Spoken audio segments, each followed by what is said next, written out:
Nous sommes ici sur le site des inondations de 2010.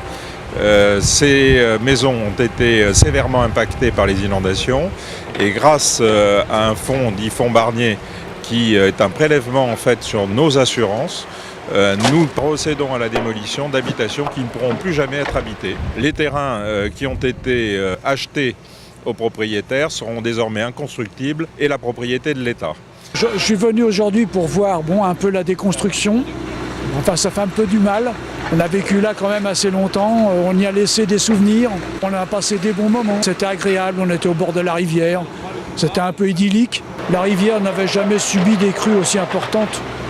On avait toujours des montées d'eau quand il pleuvait fort, mais enfin disons que ça ne dépassait jamais les 2 mètres, 2 mètres 50.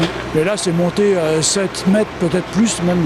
Donc quand on a vu les arbres et tout ce qui était en bordure de rivière disparaître, emportés par les flots, on a pris un peu peur. C'est pour ça qu'on a quitté la maison. On est parti le soir du 15 juin.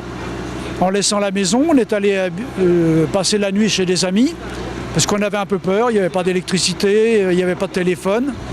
Et le lendemain, quand on est revenu, on nous a dit « vous rentrez plus dans la maison, c'est impossible de pénétrer ».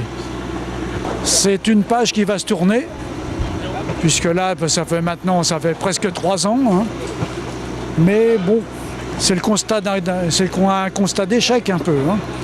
C'est du gâchis.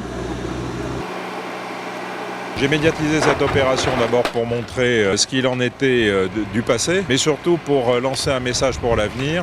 Il faut que la responsabilité, aussi bien des particuliers que des élus, soit engagée sur une volonté de ne plus laisser se construire des habitations en zone inondable.